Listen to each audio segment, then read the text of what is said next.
Hello, welcome one more time to a wonderful day that the Lord has given to us. Any day that you sleep, you wake up and you see another day like this, you must give glory to God because it's just the Lord's doing. I'm very happy to start our mornings or start our day with Jesus Christ coming to the Word of God and studying the Word of God. It's amazing. So let's get into today's devotion. We want to study God's Word, and I believe that the Lord will bless you as you study the Word of God with us. It's a habit that Christians must learn to read the Bible daily. And there's an opportunity to go into Bible reading, pick out some few lessons and pray over it, okay? So the Lord be with you, and we trust God that you share this with other people.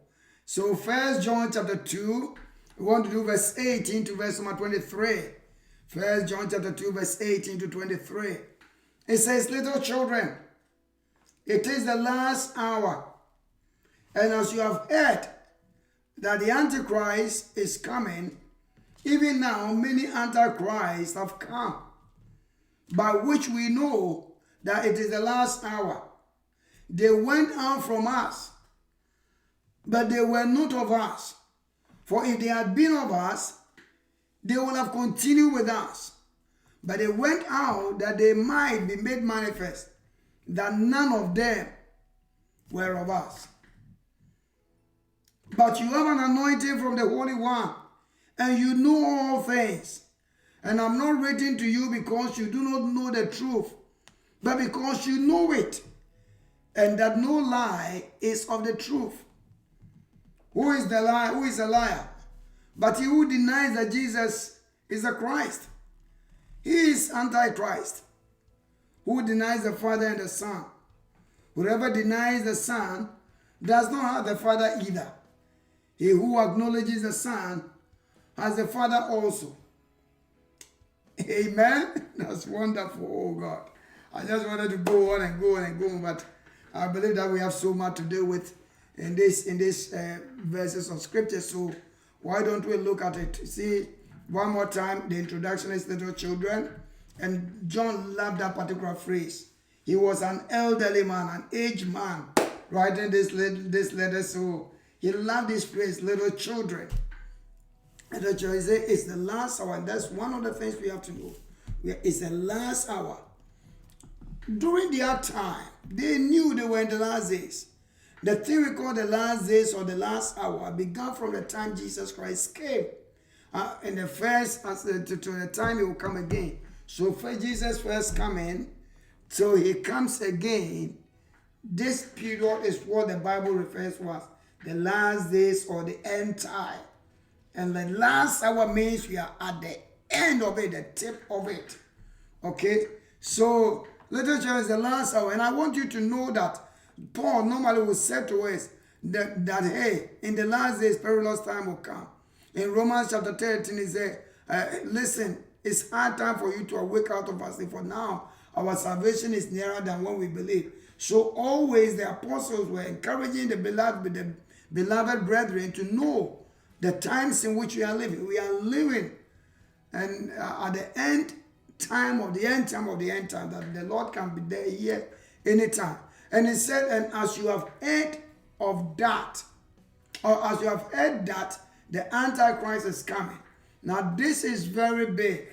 You have heard that the Antichrist is coming. He has told them. The believers have heard that. They have talked to them that there is a being coming who is going to be an Antichrist. Now Jesus spoke about him, that many Antichrists. Jesus didn't use that word Antichrist. He used the word false Christ. False Christ. Many shall come in my name, false Christ. And the word Antichrist means the same thing, false Christ. A person who is against Christ and who makes himself like Christ in order to subvert and usurp Christ's position in human life. It's called the Antichrist. And he made reference to one here. Now watch this carefully. In verse 11, he made reference to one Antichrist. One Antichrist is coming. And then he said, even now, many Antichrists. So we know one Antichrist, but it's not just one. We have many. We have many Antichrists. Okay? And John said that the one Antichrist is coming.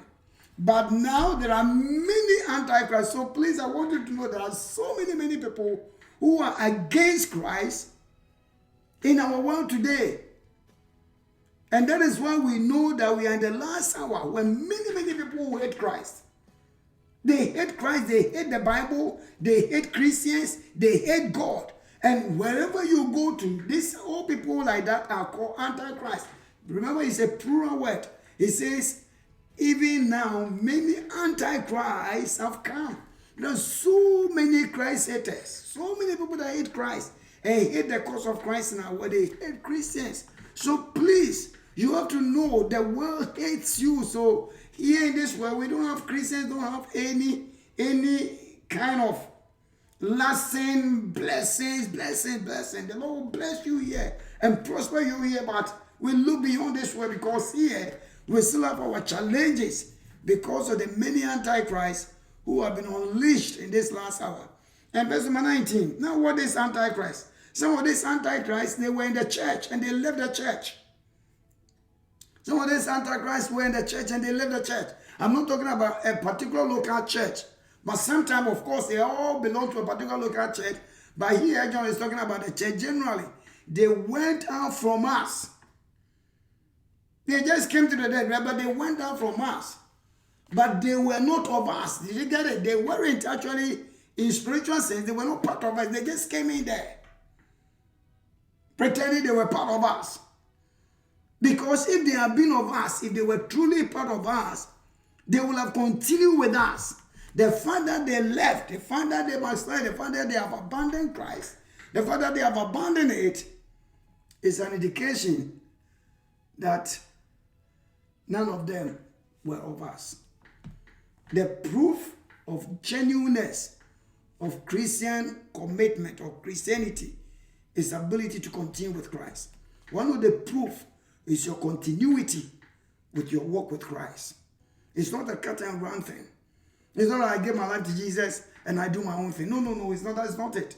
It's ability to continue. Say, the reason they went out was to make it manifest that they were not of us in the first place. If they meant business with Christ when they came, they would have stayed faithful. Okay, so let's get to verse 20. But you have an anointing. Please, this is big, okay? You have an anointing from the Holy One.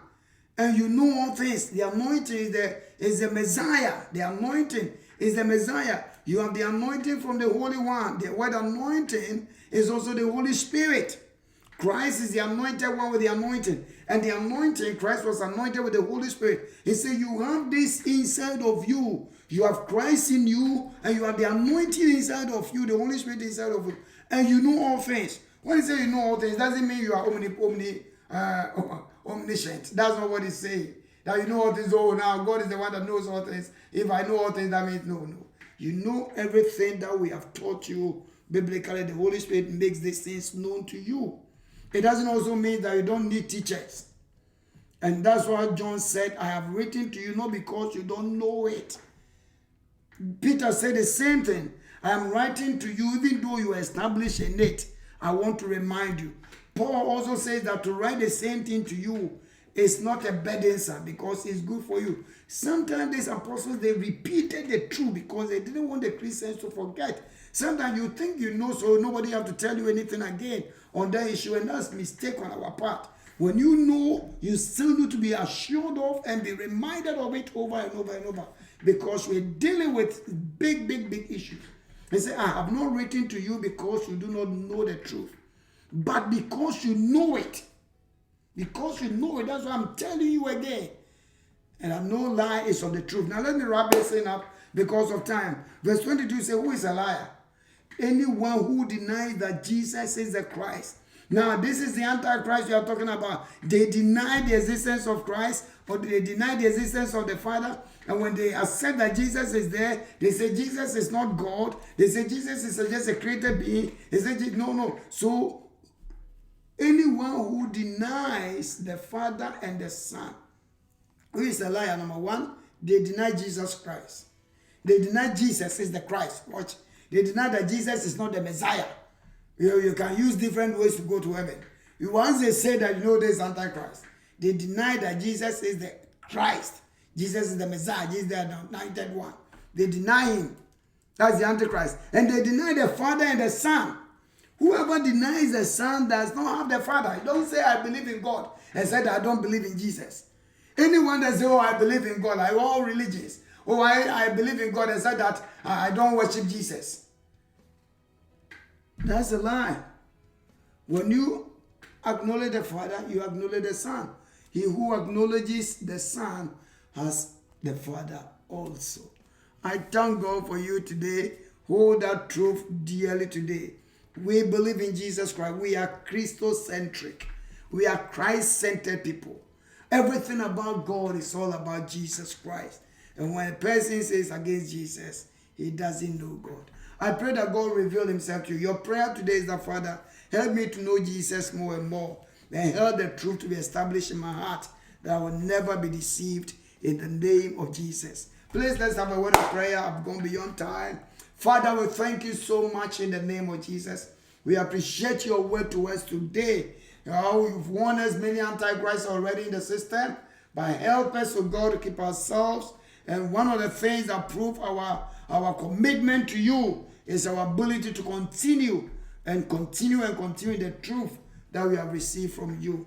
Help your people, protect them, protect their going out, protect their coming in. Set edges around our families, set edges around our businesses, set edges around our money and our finances and our properties and our interests, in the name of Jesus, and bless our churches, Lord, in Jesus' name.